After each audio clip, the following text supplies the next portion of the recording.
Hello friends, তোমরা কেমন আছো? আশা করি তোমরা সকলেই ভালো আছো। প্রতাপ একাডেমি কোচিং পরিবারে তোমাদেরকে সকলকেই স্বাগত জানাই। তোমরা যারা বিদ্যাসাগর ইউনিভার্সিটির আন্ডারে ফার্স্ট সেমিস্টারে সিসিএফ ইউপি এনইপির আন্ডারে রেজাল্ট দেখেছো, তোমাদের রেজাল্টের স্ট্যাটাসে অনেক কিছুই কিন্তু লেখা রয়েছে। তোমরা অনেকেই কিন্তু কিছুই বুঝতে পারছো না। আজকের এই ভিডিওটি তোমাদের জন্য খুবই গুরুত্বপূর্ণ হতে চলেছে।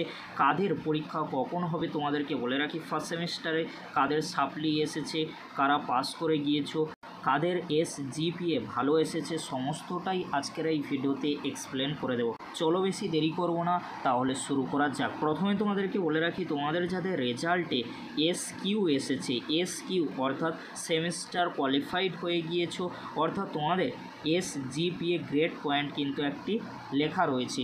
সেই গ্রেড পয়েন্ট যদি তোমাদের 7-এর ওপরে থাকে, অর্থাৎ 7 পয়েন্ট যদি থাকে, তাহলে কিন্তু তোমরা ভালো রেজাল্ট করেছো, তোমাদের ভালো রেজাল্ট হয়েছে। তোমাদের যাদের 8 বা 9 রয়েছে, অসাধারণ তোমরা রেজাল্ট করেছো, চিন্তা করার কোনো বিষয় নেই, তোমরা ভালো কিন্তু রেজাল্ট করেছো। আর তোমাদের যাদের কম নাম্বার এসেছে, সাপ্লি পেয়েছো, তোমাদের জন্য পরবর্তীতে আমি একটি ভিডিও নিয়ে আসব। আজকের এই ভিডিওতে তোমাদের স্ট্যাটাসে যে বিষয়গুলি লেখা রয়েছে সেগুলি নিয়েই কিন্তু আজকের এই ভিডিও। তোমাদেরকে বলে রাখি, এসকিউ মানে সেমিস্টার কোয়ালিফাইড, অর্থাৎ তোমরা পাস করে গিয়েছো, তোমাদের কোনো সমস্যা নেই, তোমরা সেকেন্ড সেমিস্টারের জন্য প্রিপারেশান শুরু করে দাও। এবারে তোমাদেরকে বলে রাখি, তোমাদের যাদের রেজাল্টে এস এসেছে বা আর রয়েছে, তোমাদেরকে বলে রাখি তোমাদের কিন্তু সাপ্লি এসেছে।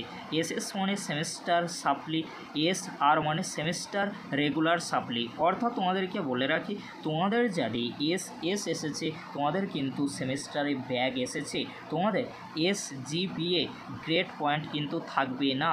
যে সাবজেক্টে তোমাদের ফেল্ড এসেছে অর্থাৎ সাপ্লি এসেছে, সে সাবজেক্টগুলি কিন্তু পাশে লেখা থাকবে 1, 2, 3, 4 করে। তোমাদেরকে বলে রাখি, এসেছে তোমাদের যাদের, তোমাদের গ্রেড পয়েন্ট কিন্তু দেখানো হবে না, টোটাল একটি নাম্বার কিন্তু তোমাদেরকে দেখানো হবে। যদি মনে করো তোমার 4টি সাবজেক্ট রয়েছে বা 5টি সাবজেক্ট রয়েছে, সেই 5টি সাবজেক্টের টোটাল নাম্বার কত এসেছে সেই নাম্বারটি কিন্তু শো করবে, কিন্তু এসজিপিএ গ্রেড পয়েন্ট কিন্তু শো করবে না, কারণ তোমরা সাপ্লি পেয়েছো। সাপ্লি এক্সাম কবে হবে তোমাদেরকে বলে রাখি, 2026 সালে কিন্তু সাপ্লি এক্সাম হবে, চিন্তা করার কোনো বিষয় নেই। এবারে তোমাদেরকে বলে রাখি, তোমাদের যাদের রেজাল্টে এসেছে, সাপ্লি এসেছে, তোমরা পরবর্তীতে কি করবে অবশ্যই তোমাদেরকে আমি পরবর্তী ভিডিওতে জানিয়ে দেবো। এবারে তোমাদেরকে বলে রাখি, তোমাদের যাদের রেজাল্টে এই ক্রস চিহ্ন অর্থাৎ এক্স চিহ্ন রয়েছে, তোমরা কি করবে, তোমাদেরকে কলেজের সাথে কিন্তু কন্ট্যাক্ট করতে হবে। তোমাদের যাদের এক্স চিহ্ন বা ক্রস চিহ্ন রয়েছে, তোমাদেরকে বলে রাখি তোমরা যে কোনো একটি পরীক্ষা বা দুটি পরীক্ষা বা পুরো পরীক্ষাতেই অ্যাবসেন্ট ছিলে। দেখো, যদি তোমরা অ্যাবসেন্ট না হয়ে থাকো, ভুলবশত এক্স বা ক্রস চিহ্ন তোমাদের রেজাল্ট স্ট্যাটাসে রয়েছে, অবশ্যই তোমরা কলেজের সাথে কন্ট্যাক্ট করো, তাহলে সব কিছু ঠিকঠাক হয়ে যাবে। কেন বলছি, কারণ ক্রস চিহ্ন দেওয়ার মানে বিদ্যাসাগর ইউনিভার্সিটি বোঝাতে চাইছে যে তোমরা অ্যাবসেন্ট ছিলে, সেই জন্য ক্রস চিহ্ন এসেছে। আর তোমাদের 3টের বেশি কিন্তু সাপ্লি এসেছে, সেই জন্য হয়তো তোমাদের কি হয়েছে, ক্রস চিহ্ন বা এক্স চিহ্ন রয়েছে।